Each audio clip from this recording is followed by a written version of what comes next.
Jadi dengan adanya ucapan Rocky ini, maka kita menjadi penyatu, ya, merasa terpanggil, ya. Mungkin memang punya maksud itu Rocky, yang mengatakan seperti itu, menghimbau, ayolah rakyat ini kita. Rocky-nya kan tidak punya masa, tetapi pikiran-pikirannya kan diserap oleh banyak orang. Nah, itulah yang kemudian menggugah mereka untuk ikut.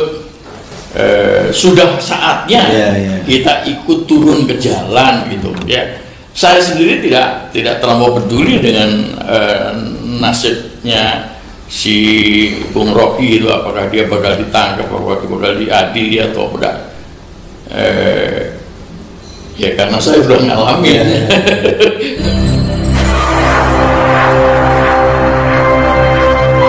Saya kepengen komentar dari Bang Bintang tentang bagaimana sikap kita terhadap Rocky yang betul-betul melakukan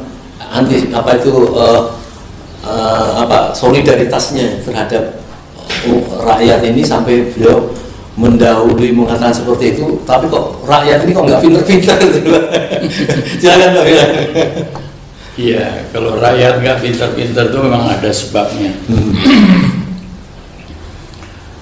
Misalnya mahasiswa aja, mahasiswa itu baru akhir-akhir ini kan beberapa di antara, tidak seluruh negeri ya, itu datang ke MPR, kemudian goyang-goyang pagar. Mereka itu hanya sekelompok kecil yang kemudian tahu. Nah, selama 20-25 tahun tuh mereka nggak tahu apa-apa. Karena apa? Karena ketika terjadi reformasi, gerakan reformasi, yang kemudian Soeharto jatuh, lalu Undang-Undang Dasar 45 di amandemen, itu mereka mungkin belum lahir atau masih bayi, lalu keburu SBY naik jadi presiden. Itu kampus itu practically ditutup mulutnya, rektor segala macam itu ditutup mulutnya,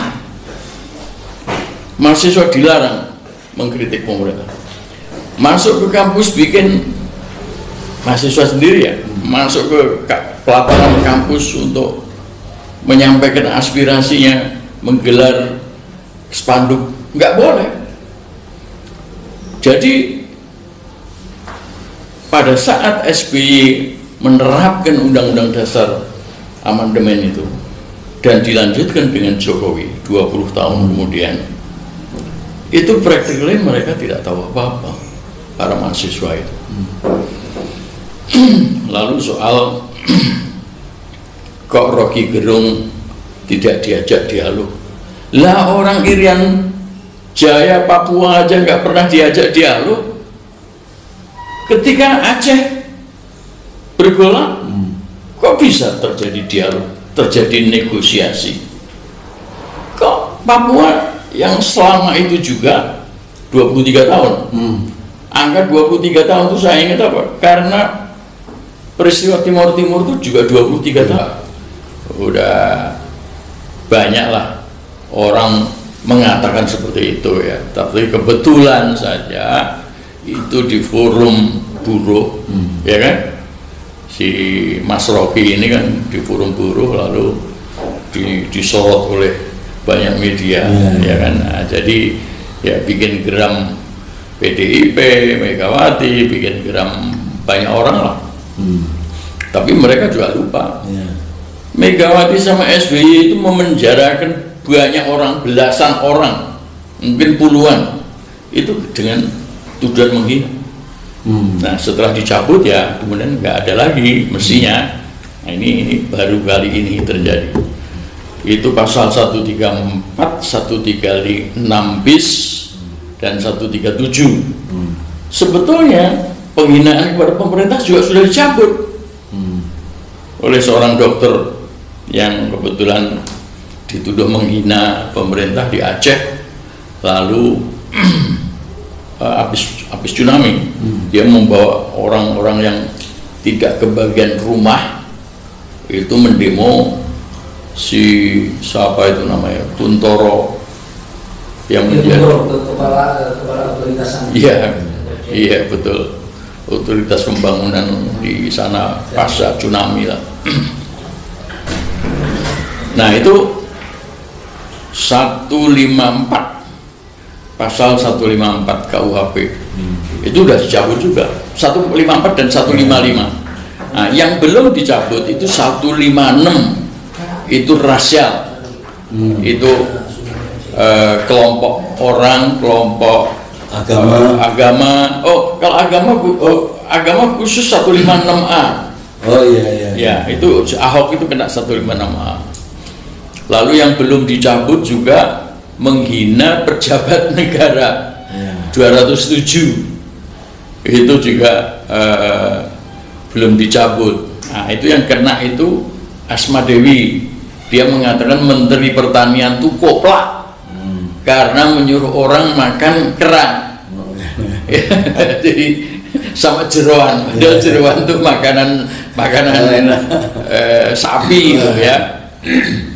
Jadi dia kena itu 5 bulan ya. Baik Bang Winan, itu kan kembang-kembang lah masalah rokok. Betul, ya. Ini masalah intinya kan semua orang fokus kepada acara puncak para buruh yang diperluas oleh masyarakat, yaitu tanggal 10 Agustus untuk meminta membatalkan undang-undang Omnibus Law. Padahal sebenarnya yang menjadi masalah bagi bangsa ini kan bukan undang-undang Omnibus Law saja kan. Tapi bagus buruh ini dia hanya fokus kepada persoalan itu. Memang itu persoalan itu masalah mati hidupnya para buruh kan ya. Betul. Itu masalah yang Presiden tidak sensitif terhadap masalah-masalah buruh itu. Nah, sebelumnya ada undang-undang Omnibus Law kesehatan itu kan juga para dokter-dokter sudah sampai turun sampai udah mau ngapa lagi lah gitu lah.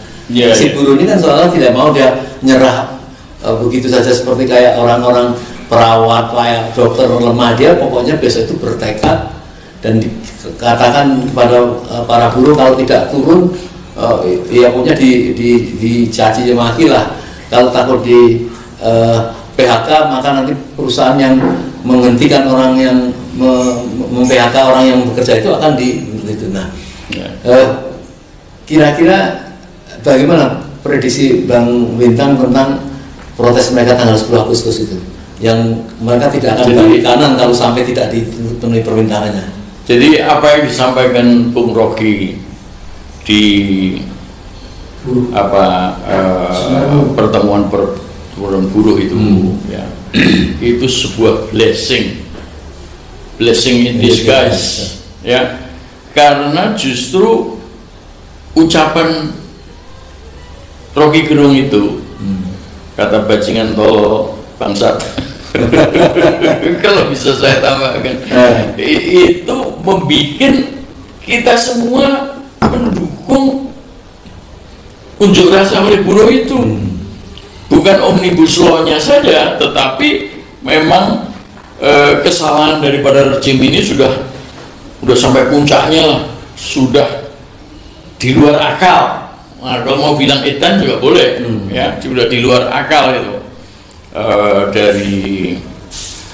Dari bentrok di antara massa komponen bangsa, lalu ada PKI gaya baru, lalu ada ya di antara agama juga begitu, terjadi konflik, lalu utang asing ya yang nggak terbayarkan, terus ya terutama kepada RRC, lalu ada IKN, ada macam-macam lah, termasuk datangnya jutaan orang dari daratan RRC sana masuk ke Indonesia dengan dalih tenaga kerja asing atau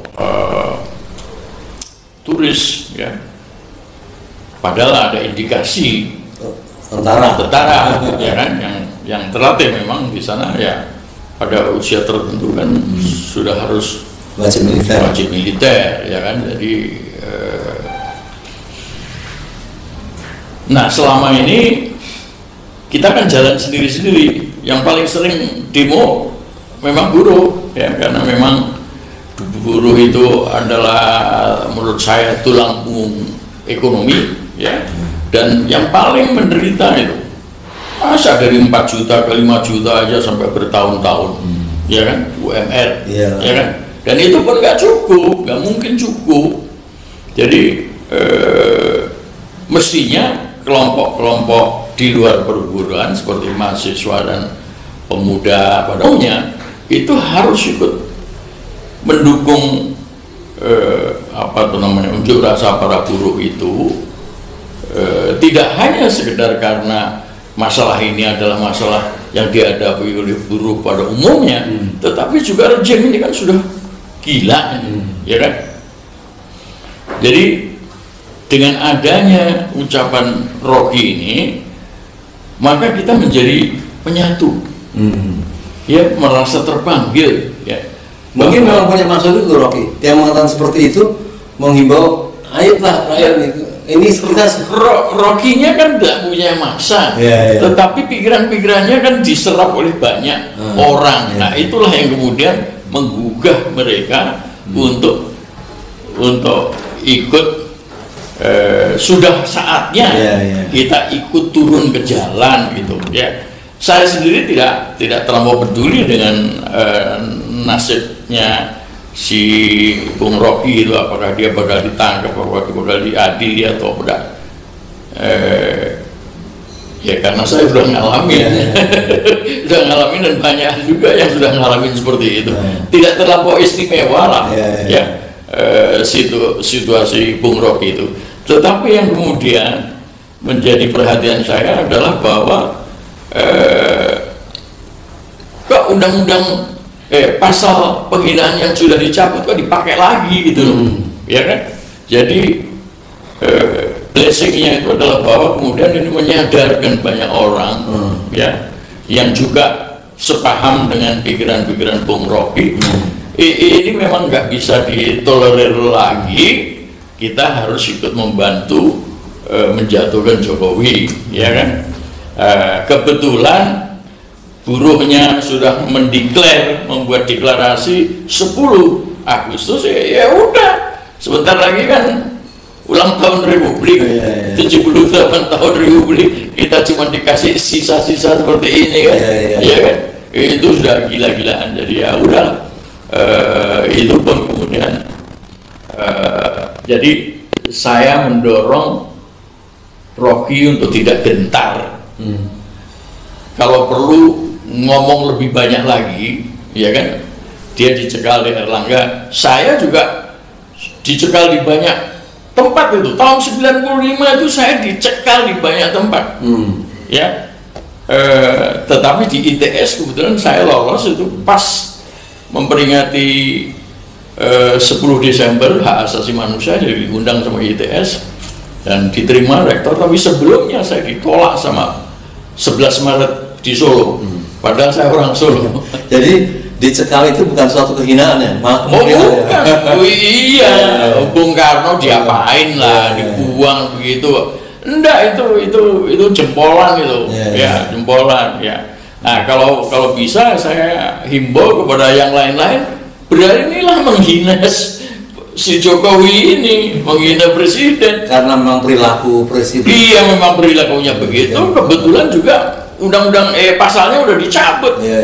Jadi kita itu boleh menghina pemerintah, boleh menghina presiden dan wakil presiden dalam rangka kritik dan perbaikan. Betul, nggak ada salahnya itu.